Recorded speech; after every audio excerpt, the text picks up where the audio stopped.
Bismillah. Assalamualaikum warahmatullahi wabarakatuh.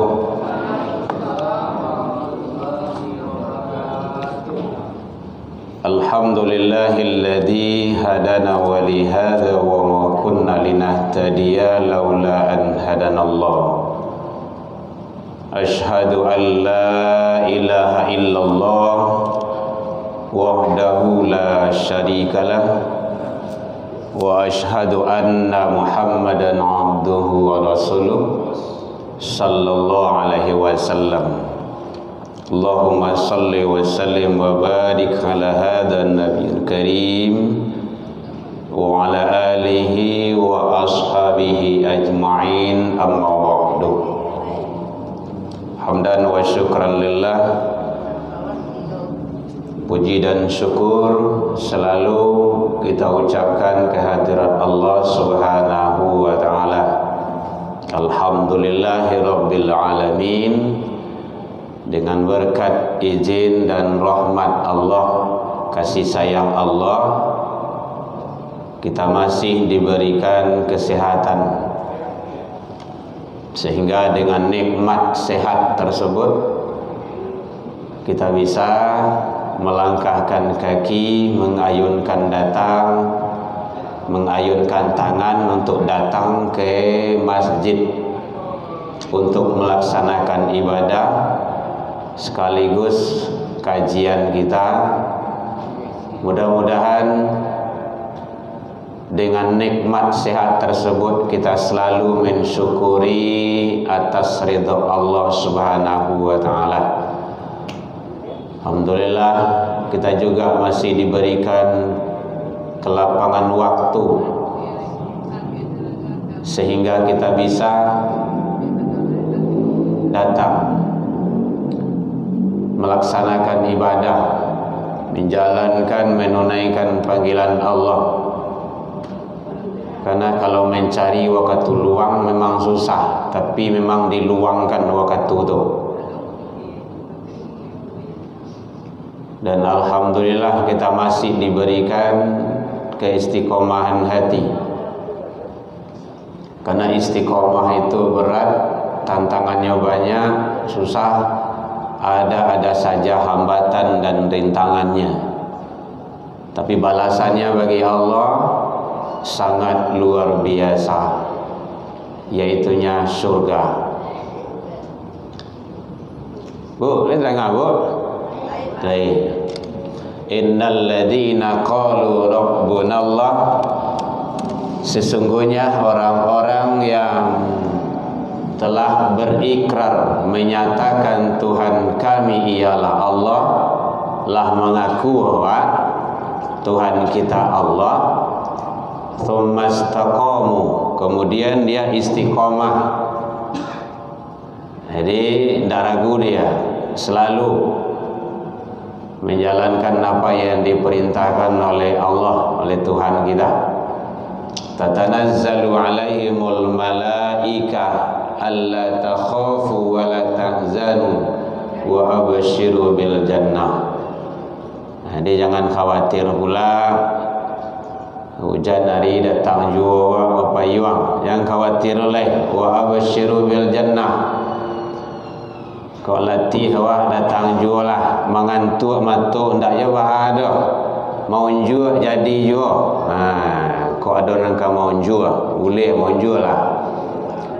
Kami latihan ustaz, ya le boleh lalok jadi lok lah.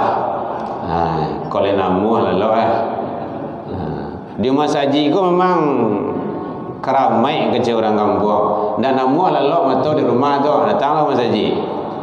Dengar pengajian. Yo mai liah yo liu mengantuk langsung. Apalagi kalau Jumaat tu. Oh, ndak tong buang tu. Hari Jumaat tu mulai kati na mimbar baru nyo. Bakaruh langsung. Apalagi kalau khutbah panjang lah tu. Abikol ada pe lalu orang kamai langsung saja solat. Itu batil itu. Tak boleh lagi. Perbarui wuduk. Jadi kalau teknisnya bapak-bapak terutama laki-laki, kalau mulai kata kalau awak ditampe duduk tu, tampe awak kamandanga khotbah tu, rasa-rasa kata kalau awak situ, beranjak dari situ, ambil duduk dan pindah cari tempat yang lain, karena suhu tidak cocok dengan tubuh kita di sana, lebih kuat, siu bilih lebih kuat iblisnya. Maka banyak nama ngantuk-ngantuk, banyak nama anggu-anggu, entapun dia anggu-anggu pun anggu gitu kan. Kira lah bakar bahasa. Hati-hati, karena itu merusak bagian dari ibadah Jumat. Bapak Ibu jamaah yang kami hormati, terutama Bapak Ibu pengurus, alhamdulillah kita masih diberikan kesempatan oleh Allah hidup, menghirup udara segar, melanjutkan kehidupan, dan jangan lupa hiduplah selalu dalam ibadah. Jadi apapun yang kita lakukan itu pada hakikatnya ibadah. Wa ma khalaqtul jin, kan Allah telah sampaikan itu, ku nak ciptakan jin dan manusia illa liya'budun. Abada, abdun, abada, ibadah. Jadi ibadah itu umum. Ada ibadah itu yang mahdoh, ada yang ghairu mahdoh. Kalau yang mahdohnya ada rukun dan syarat yang harus kita penuhi. Duduk di majlis ilmu, duduk di masjid, menunggu waktunya sholat, itu juga ibadah. Berjalan ibadah. Apa saja yang kita lakukan ibadah. Makanya hiasilah selalu, itu gunanya ilmu kita itu, agar kita selalu dalam beribadah kepada Allah Subhanahu wa ta'ala. Bapak Ibu jamaah rahimakumullah, kita lanjutkan kajian kita yang kemarin. Pembahasan kita bicara masalah bagi Bapak Ibu jamaah yang tidak sempat hadir kajian yang kemarin, yang bulan kemarin, silakan buka di YouTube. Itu ada di sana, supaya ada kesinambungannya, nyambungnya. Kemarin baru sampai pembahasan yang keempat. Sayati ala ummati zamanun, nanti akan datang kepada umat manusia, menimpa umat manusia suatu zaman nanti, yuhibbunal khams wa yansawnal khams. Kan itu kajian kita kemarin. Yuhibbunad dunya wa yansawnal akhirah. Dia terlalu mencintai, mengejar kehidupan dunia, lupa akan akhirat. Gitu. Hati-hati itu. Jadi dunia kau tidak ada apa-apanya. Tapi orang yang arif billah, orang yang ma'rifatullah, orang yang tauhid. Kemarin ada bapak-bapak yang nanya antara tasawuf dengan tauhid. Dia menjadikan dunia ini wasilah. Wasilah itu adalah kalau di awak namanya batu loncatan, tempat berpijak, menginjak kepada tempat yang lain. Gitu. Ada orang mengincian istilah transit namanya itu, tampik sawanta. Makanya ad-dunya darul amal, al-akhirah darul jaza. Jadi di dunia ini tidak akan jarang ditemui pembalasan-pembalasan yang seperti yang kita harapkan. Tetapi nanti Allah akan memberikan. Itu kajian kemarin. Yang kedua, evaluasinya, yuhibbunal haya wa yansawnal maut. Dia terlalu mencintai kehidupan yang ada ini, lupa dia akan maut, kematian. Karena itu tidak bisa dari awak. Akhir dari kehidupan dunia ini adalah menjalani yang namanya maut. Tapi sudah berakhirkah di sana? Belum. Itu dalam takziah kan sering kita sampaikan, perjalanan manusia itu kita sampai di alam yang keempat baru. Jadi alam maut itu adalah setelah alam sakarat. Setelah sakarat itu setelah alam dunia. Gitu. 4, 5, berarti ke-6 baru. Maut itu yang ke-6. Selesai di maut belum, alam barzakh. Tuh. Jadi seluruh manusia yang sudah meninggal, lain terang Bu, enggak pakai mic Bu. Yang sudah meninggal, yang sudah wafat itu, mulai daripada Nabi Adam alaihissalam, terakhir mungkin tadi kalau ada yang dikuburkan, dikebumikan, sudah berada di alam barzakh, alam yang ketujuh. Alam ruh, alam iradat, alam rahim 9 bulan 10 hari rata-rata, alam dunia, alam sakarat, alam maut, alam barzakh. Itu episode-episode perjalanan manusia itu yang ditempuh seluruh manusia. Seluruh manusia. Biar orang beriman ataupun tidak, biar orang Islam ataupun tidak. Orang yang mengutamakan mengejar selalu kehidupan dunia tanpa melihat akhir kehidupan mereka di dunia ini, maka disitulah kerugian manusia itu sendiri. Makanya kemarin sudah disampaikan Rabiatul Kubur namanya itu, merenung, tafakkur, bagaimana proses kita itu dalam menghadapi sakaratul maut itu. Bapak Ibu hadirin jamaah rahimakumullah. Yuhibbunal qusur, yang ketiga, mereka mencintai terlalu berlebihan terhadap makligai, pangkat dan jabatan kedudukan. Wayan saunal kubur, lupa akan kubur. Sampai di sono kemarin kajian kita. Ternyata alam kubur itu adalah alam barzakh. Dalam satu hadis itu tempat yang sangat mengerikan bagi hamba-hamba yang tidak bermodal amal soleh. Makanya salah satu doa, kan ada doa itu, wa min adzabil kubur, gitu, wa min fitnatil mahya wal mamat, wa min masyihid dajjal, kan gitu ada. Jadi fitnah kubur. Orang-orang orientalis dan ateis, dia tidak memahami, tidak meyakini, dan umat Islam sendiri pun ada yang tidak meyakini alam kubur itu. Bicara masalah alam kubur, alam barzakh itu sudah makanan alimul ghaib, bukan alam nyata lagi. Itu tarik nanti kepada hidayah yang keempat. Itu jatuhnya. Hidayah itu ada 3, ada 4. Hidayah 1 naluri, insting. 2 panca indera. Itu cepat-cepatnya saja itu.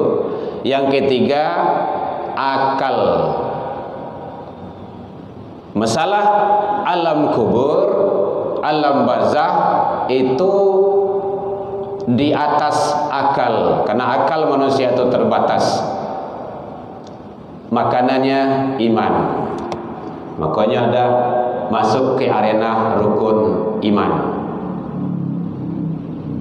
Percaya kepada yang gaib. Bapak Ibu hadirin jamaah rahimakumullah. Oleh sebab itu, maka orang yang arif itu dia meyakini bahwa alam kubur adalah alam yang akan memberikan ketenangan bisa, dan akan memberikan kesengsaraan juga bisa. terletak atau tergantung nanti kondisional amal soleh yang ada pada seseorang hamba itu. Makanya amal soleh itu sangat penting sekali. Semuanya adalah rahmat Allah, karunia Allah.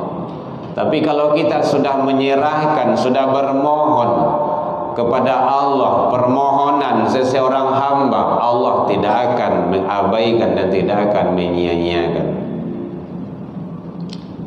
Makanya silakan kita hidup di dunia ini sesuka kita, tetapi jangan lupa bahwa akhir kehidupan dunia ini akan menemui kita.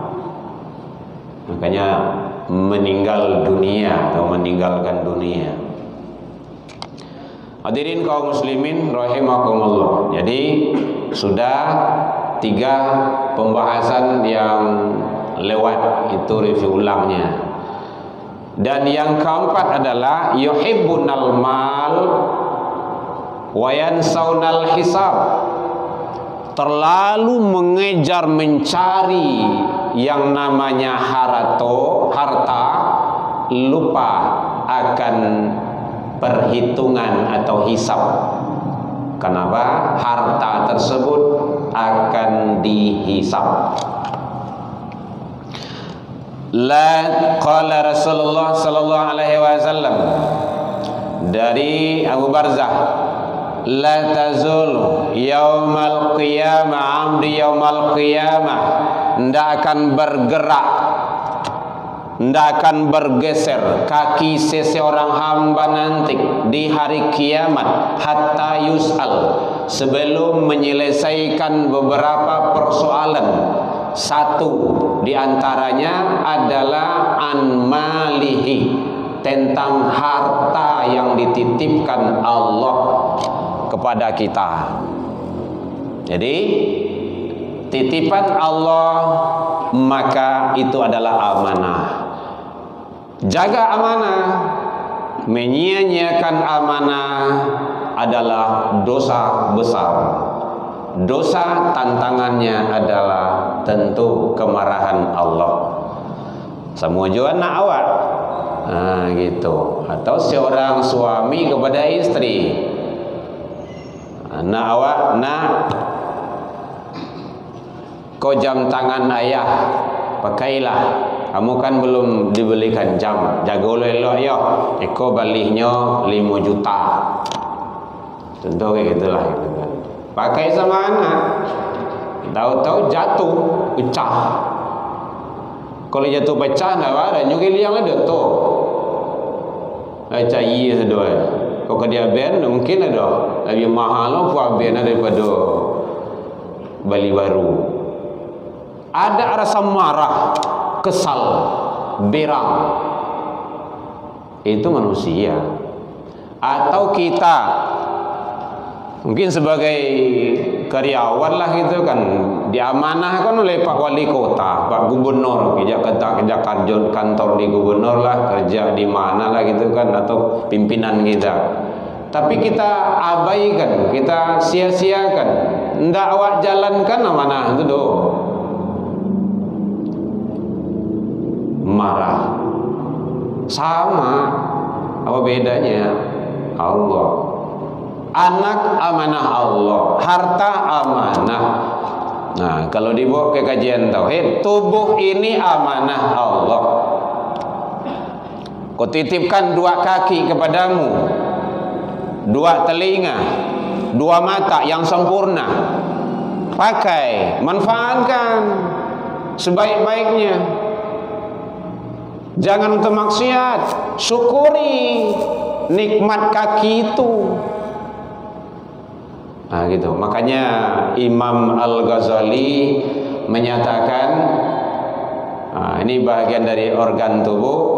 Tangan karunia Allah, mata karunia Allah, nikmat Allah. Kaki karunia Allah, telinga nikmat karunia Allah. Mempergunakan karunia dan nikmat Allah untuk kemaksiatan itu adalah dosa yang paling besar. Nah, kita mengutip saja. Nah, kan luar biasa itu. Jadi syukuri tentang nikmat titipan Allah itu harta. Kalau harta itu dua, min aina iktasabahu, dari mana engkau dapat. Itu proses pendapatannya tuh di Bali, jual di Bali. Ya piti ko halal atau enggak? Atau dari mana? Atau hasil curian, atau korupsi, atau nodong, atau merampok di pasar raya tu. Awak orang bagak mah, bawa sepulang leh. Tu bagalihan di rumah. Mana tahu kalau dulu kayak gitu. Wa inna anfaqahu, kemana dipergunakan? Di dua, dari mana didapat, kemana dipergunakan. Muka walakam. Jadi boleh, ala boleh awak kini awak pikir-pikir awak metong-metong dan di rumah yang ada sendok dari mana dapat karapu. Kalau awak balik syukur alhamdulillah gitu kan. Kalau ada rasanya punya kawan balian. Contoh ibu-ibu itu kan mambo sambah dari tempat rumah kawan, atau minta sambah, minta sama jo magi, kadang sama minta minjam, sama jo minta kadang-kadang bagai kembalikan. Makanya pakai prinsip di rumah itu, kalau ada piti nan serak, ya kau piti kesiang kok. Kalau ndak punya awak jangan diawai. Itu tanamkan ke anak-anak cucu awak. Kalau itu yang terjadi ndak akan hilang itu. Piti mama ndak akan hilang, piti nenek ndak akan hilang, piti kakek ndak akan hilang. Kau dalam saku Sarawak piti hilang jo. Contoh gitulah. Tanamkan itu. Dari mana sumbernya itu, caranya itu. Mobil, rumah, motor, kendaraan, mukena, baju gitu kan. Maka harus jelas penjelasannya. Karena nanti itu akan dihisap, akan ditanya. Sadualah yang ada di rumah itu nanti akan dihisap, akan ditanya nanti itu. An malihi, harta. Sebelum kaki manusia itu bergeser, bergerak. Itu hadis Rasul itu dalam kitab Targhib wa Targhib. Tidak akan bergeser kaki seseorang hamba sebelum menyelesaikan persoalan harta. Maka oleh sebab itu, supaya hendak banyak permasalahan awak nanti di akhirat, maka carilah harta itu dengan konsep halalan thayyiban. Halal baik. Jangan pakai prinsip metode H3T. Itu rumus tuh. Bu, halal haram hantam tarwi. Tidak boleh. Karena kita ada aturan, ada rambu-rambu dari Allah. Karena kita bukan orang yang tidak beragama, tapi halalan thayyiban. Jadi terutama kepada suami, bapak-bapak, carilah rezeki yang halal, kasihlah makan anak dan istri kita dengan yang halal itu. Kok seandainya ada yang tidak halal, tidak usah dibawa pulang. Karena nanti makanan, minuman akan menjadi darah dan daging, tumbuh. Anak istri awak tidak salah, dia tidak tahu, jangan dikasih beban dan permasalahan. Jadi yuhibbunal mal, cinta kepada harta, iya, itu fitrah. Tetapi terlalu mencintai harta akhirnya menumpuk. Nah, itu yang disindir oleh Allah dalam Al-Quran, alhaakumut takatsur hatta durtumul maqabir. Tahu-tahu lah tiba se pintu kubur. Dia tu, dia menumpuk tadi itu. Makanya kalau memang ada aturan zakat, ukurannya keluarkan. khuz min amwalihim sadaqah, ambillah. Sebenarnya itu perintah tuh fil amar, ambillah. Jadi itu sebenarnya tugas amil zakat tuh boleh menyapui zakat tuh. Nah itu dia itu. Bu, lah panen bu, nah, lah anu kalau di anu lama ditelah. Oh alah, nah itu zakatnya leh. Karena khuz min amwalihim sadaqah. Tujuannya tutahhiruhum. Nah gitu. Bersyukur kalau ada orang yang menyapui zakat ke rumah awak, bersyukur awak. Batu tutahhiruhum, memberasihan, wa tuzakkihim. Jadi oleh sebab itu kadang-kadang kan salah paham pula, gaji awak dipotong-potong selesai. Padahal tidak tahu hakikat di balik itu. Itu bahasa tauhid itu Mbak Ibu.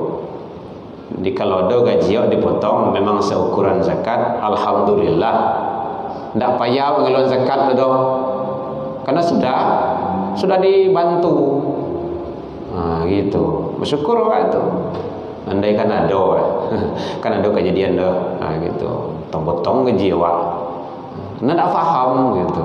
Kalau faham dengan itu, tidak ada masalah. Bapak Ibu hadirin kaum muslimin, jadi oleh sebab itu harta yang dititipkan oleh Allah Subhanahu wa taala kepada kita, maka syukurilah nikmat tersebut. Di sanalah berlaku firman Allah yang terkenal bagi kita, la in syakartum la azidannakum. Kalau engkau syukur, aku akan tambah. Itu jaminan Allah itu. Pasti la azidannakum, karena seiring dia. Kalau engkau syukur, aku tambah. Tapi kalau enggak, wala in kafartum inna azab. Berbaliknya. Kalau orang kaladang nak berbalik awal nama itu tabangan tu, tidak sesuai dengan kehendak, membantiangnya balik. Inna azab, maka itu namanya nikmat berubah menjadi azab. Itu ya. Orang yang menumpuk harta itu nanti akan terjebak ke dalam yang namanya, hati-hati itu, jangan sampai bahwa kesifatan yang ada di sana ingin menguasai semuanya. Kalau dilihat riwayatnya si Qarun itu awalnya orang baik, tapi dalam perjalanan akhir puncaknya, saya menjadi kaya sekarang karena ilmu yang saya miliki. Di samping dia tidak mau mengeluarkan dan bersyukur. Jadi makanya penting syukuri nikmat Allah itu dengan jalan apa terserah. Berinfak ke masjid, ke fakir, anak yatim, memberi makan, atau di hari-hari tertentu, hari Jumat gitu kan. Kalau ada ibu-ibu di sini hari Jumat gitu kan, sepakat saja beberapa orang gitu kan, langkah utama. Apakah sudah tidak tahulah, hari Jumat antarkan aja ke sono itu. Itu nanti akan menjadi hal-hal yang terbaik dalam pandangan Allah. Taruh aja sana itu. Nah, ada beberapa masjid yang seperti itu kita lihat, kita di Bali gitu kan, Belimbing. Itu ibu-ibu di pasar itu mengantarkan kue-kue ke masjid hari Jumat itu. Nah, itu nanti ya makanan-makanan kecil lah. Bagus itu. Luar biasa. Dalam rangka mensyukuri nikmat Allah Subhanahu wa taala. Lelah lillah, karena Allah. Lelah ibu-ibu akan dibalas oleh Allah. Biarlah kita berlelah-lelah di dalam ketaatan daripada bersenang-senang di atas maksiat. Tidak apa-apa, Allah akan memberikan yang terbaik. Jadi yuhibbunal mal, terlalu mencintai akan harta benda yang dititipkan Allah dan lupa akan hisab seluruh harta tersebut. Ini adalah kerugian bagi sang manusia tersebut. Mari kita syukuri nikmat Allah dengan cara apa saja yang kita bisa. Apa saja yang kita bisa. Ada yang bertanya, boleh. Nah, biasanya kita kan kayak gitu. Baru jam sekian gitu. Yang kelima, kalau belum ada, yuhibbun nasa, dia terlalu mencintai. Mudah-mudahan kita tidak, mudah-mudahan kita terlindung dan berlindung kepada Allah sah tentang dosa dan kesalahan. Wayan taubah, lupa kepada taubat. Malahan dia senang, gembira, bahagia di atas tumpukan dosa-dosa yang dilakukannya. Naudzubillah, tsumma naudzubillah. Hati-hati. Kalau senang berbuat salah, berbuat dosa, itu ada yang salah di kolbu kita itu. Karena dosa itu membuat hati tidak tenang dan tidak tentram. Kalau ada berbuat dosa, senang dia, nah, itu perlu dipertanyakan itu imannya. Nah, makanya penting bagi kita, bapak-bapak, ibu-ibu, jamaah kaum muslimin umat Islam, perbanyaklah kita selalu cari ilmu dalam rangka kita meraih, menggapai, mengharap ridha Allah. Karena ilmu Allah itu jauh, sangat banyak sekali ilmu Al-Quran itu. Nah, setidaknya kita dengan banyak rajin mandangan, datang wirid, ada selah sedikit tambah ilmu awak. Nah, gitu. Jadi kita selamatkan diri kita, keluarga kita. Jangan merasa nyaman, tentram di atas salah dan dosa. Lupa taubat. Tidak ada dosa yang besar kalau diiringi dengan istighfar. Tidak ada dosa yang kecil kalau ditumpuk tarui. Bu, ndak akan ada dosa nan ketek do kalau ditumpuk tarui. Buek tarui, kerajuan tarui. Dan tidak ada dosa yang besar kalau diiringi dengan istighfar, tubuh ilallah, taubat kepada Allah. Makanya taubat yang paling ringan itu istighfar. Mohon ampun kepada Allah, pengakuan diri. Nah, nanti kalau memang kita berbuat salah, berbuat dosa, maka pakai konsep taubat. Konsep taubat, 1, berjanji tidak akan mengulanginya lagi. 2, berhenti dari perbuatan salah dan dosa itu. 3, perbanyak kebaikan dan amal soleh. Qala Rasul, ittaqillaha haitsuma kunta. Bertakwalah engkau kepada Allah di mana saja berada. Di mana saja berada, di kantor, di sawah, di ladang, di pasar, di mana saja. Di mana saya berada, ittaqillah, bertakwalah kepada Allah. Yang kedua, wa'atbi sayhatal hasanah tambuha. Nah, itu nyata. Iringilah, lakukanlah kebaikan, banyak kesalahan-kesalahan yang kita lakukan itu dengan banyak kebaikan. Mudah-mudahan dia bisa menghapusnya. Nah, mudah-mudahan ya. Tapi bisa dijamin dah. Tapi insya Allah bisa. Contoh dosa tangan bisa dihapus dengan wudhu. Dosa kecil ya, Bu, Bapak. Dosa mulut bisa dihapus dengan wudhu. Makanya berkumur-kumur. Nah, kalau kumur-kumur itu melancin tuh dosa dari situ, berguguran. Dosa muka berjatuhan dengan bersama air wudhu. Alun sholat ledo, dosa sudah berguguran kalau dia berwudhu. baca dalam kitab Ihya Ulumuddin babul wudu, fadilah keutamaan wudu.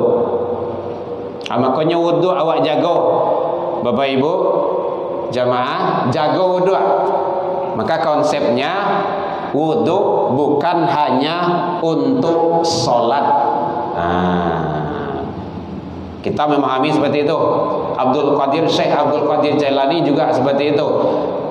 Ada mungkin doa wudu itu sudah hafal bagi ibu ya, ada ujungnya innallaha yuhibbut tawwabin wa yuhibbul mutatahhirin. Kan ada ya, mutatahhirin. Mutatahhirin itu konsepnya kalau wudu batal, wudu lagi, batal, wudu lagi, batal, wudu lagi. Nah, gitu. Namanya jadidul wudu, selalu perbaharui wudu. Itu menjaga itu. Arenanya nanti endingnya kepada taubat. Jadi wuduk itu bukan hanya untuk sholat. Kalau untuk sholat itu layaleh itu, layaleh. Tapi kemana saja wuduk boleh dan bisa dipakai. Bapak mau pergi ke kantor, pergi kerja, wuduk dulu. Pergi ke pasar, wuduk dulu. Pergi ke sawah, wuduk dulu. Siko ada sawah, siko lawi. Pergi ke lawi, wuduk dulu. Pergi ke kadai, wuduk dulu. Selalu berwuduk. Masa ibu-ibu di dapur wudu dalam keadaan berwudu. Kalau batanya tu aja lah, aku ulang lah lihat. Gitu. Kita harus berperang dengan setan itu, lawan dia. Terutama tengah malam hari. Kadang-kadang awak malam hari itu kan sesak buang aja ketik tu. Jam 3 hari. Because lah tahajud tu tangguh amat. Awak buang aja ketik saja. Rugi. Lawan di situ, basuh muka, berwudu, tahajud langsung. Kok kabar golek lah wali. Biasanya kalau kabar golek wali itu tu azan subuh lah tu mah. Lama ngaji seorang, azan seorang. Gitu. Itu yang perlawanan kita itu. Di situ jihad awak. Orang yang menang tu di situ. Maqam Mahmudah itu di sana. Taruhnya Allah akan mengangkat kepada maqam mahmud. Jadi jaga wudu. Maka taubat itu sangat penting sekali. Paling ringan taubat istighfar. Baca istighfar, astagfirullahaladzim. Dan terserah berapa kalinya. Kalau kita umat Nabi Muhammad, ikuti Rasul. Kalau Rasul itu taubat beliau, istighfar beliau dalam satu hadis lebih kurang 70 kali sehari semalam. Lebih malahan 100 kali dalam hadis yang lain. Kata Rasul seperti itu. Wallah, demi Allah, inni la astaghfirullah wa atubu ilaihi fil yaum. Sesungguhnya aku taubat mohon ampun kepada Allah sehari semalam. Min sab'ini marrah, 70 kali. Awak kan siap salat, assalamualaikum, assalamualaikum, astagfirullahaladzim 3 kali gitu kan. 3 kali kan salat yang fardu kan 5, 3 kali 5 kali baliknya. 5 baliknya. Kau istighfar takajui lah seketik gitu kan, astagfirullah. Salat-salat sunnah istighfar seketik gitu kan. Perbanyak istighfar. Kata Rasul, keutamaan fadilah istighfar ini sangat hebat. Mangqalaha minan nahari, sia yang istighfar pada siang hari. Pagi hari itu perpisahan malam dengan siang, subuh lah gitu. Mukinun dengan penuh keyakinan wamu tu nyampang ditakdirkan Allah meninggal menjelang sore hari, bahwa dakhalul jannah, dia berhak masuk surga. Jadi sangat luar biasa. Wa man qalaha minal lail, siapa yang istighfar mohon ampun ke Allah pada malam hari, pertukaran siang dan malam, mukinun dengan penuh keyakinan, wa mutu nyampang ditakdirkan Allah meninggal menjelang pagi hari, fahuwa dakhalul jannah, dia berhak dijamin masuk surga. Tapi jangan mengandalkan itu saja, ambo istighfar salah. Ndak lemah dah. Gitu. Ini bahagian dari fadilah dan keutamaan istighfar. Jadi ibu-ibu sedang menyandang qalbu kontak ke Allah. Mau baca istighfar, subhanallah, alhamdulillah, Alhamdulillah, terserah mau pakai. Yang penting kalbu kita kontak. Bapak-bapak kayak gitu juga, gitu kan. Sedang di atas kendaraan, sedang di mana, kalbu kontak ya Allah. Kontak agar tidak kosong. Hadirin kaum muslimin rahimakumullah. Jadi orang yang mengutamakan, mencintai, hobi dan senang di atas kesalahan dan dosa yang diperbuat, maka manusia itu akan merugi dan lupa dia akan namanya taubat. Jadi taubat itu adalah sangat-sangat penting sekali bagi kita. Kalau enggak lah bertumpuk-tumpuk terui dosa. Kita ini pasti melakukan salah dan dosa. Kullu bani Adam khata'. Tiap-tiap manusia itu selalu melakukan kesalahan, tidak besar kecil. Udah masuk ya? Guru? Belum. Wa khairul khata', manusia yang baik itu tubu ilallah. Dia salah, dia khilaf, dia taubat kepada Allah.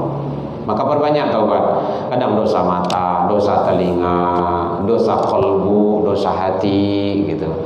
Makanya ada dikatakan dalam riwayat, dalam hadis, kok begitu banyak Rasulullah istighfar mohon kepada apakah Rasul itu salah? Tidak. Rasul itu maksum, terbebas, selamat dari kesalahan. Apakah Rasulullah itu kurang ibadah? Banyak ibadah beliau, sampai bangkak kaki Nabi ibadah malam itu. Apakah Rasulullah itu tidak dijamin masuk surga? Nggak ada kurangnya. Nah gitu. Kok sampai segitunya? Dalam kajian ilmu tauhid, riwayat menjelaskan beliau khawatir sekiranya ada kalbu beliau lalai. Ke situ orang lalai dari ingat kepada Allah. Awak hendak lalai lagi itu. Gitu. Banyak lalainya. Jadi isilah hidup kita itu dengan selalu basah lidah kita dan kalbu kita dengan zikrullah, dengan kalimah-kalimah apa yang sudah terbiasa bagi kita. Baik Bapak Ibu, ada yang ditanya? Boleh? Iya. Jangan payana Pak. Aku ada mengenai harta ya. Itu barangkali menjual sepeda motor ya. Atau mobil ya. Kemudian dengan harga maksimal ada katakanlah 40 juta. Apakah itu yang 2,5% itu wajib dikeluarkan? Udah Pak? Nah. Oh iya, dengar azan. Jadi kalau diarahkan kepada zakat itu akan ada, kalau umumnya rata-rata kan haul dan nisabnya, kan gitu, itu rata-rata ke sana. Kalau seandainya mungkin kita ada jual gitu kan, mencukupi dengan kapasitas itu, keluarkan. Mencapai kapasitas itu, keluarkan. Kalau tidak mencukupi, setidaknya sedekah atau infak dan sedekah. Itu tujuannya adalah juga bahagian dari memberikan yang terbaik dari yang dititipkan Allah Subhanahu wa taala tadi. Kalau mencukupi, lebih baik dan lebih bagus. Baik Bapak Ibu, demikian saja karena waktu Isya kita sudah masuk. Al-haqqu mir rabbikum, nan banah datangnya dari Allah, yang salah itulah kita sendiri. Al-insan sifatul khilaf, mohon dimaaf yang sebesar-besarnya. Ilal liqa fastabiqul khairat wa billahi taufiq wal hidayah. Wassalamualaikum warahmatullahi wabarakatuh. Ya Nabi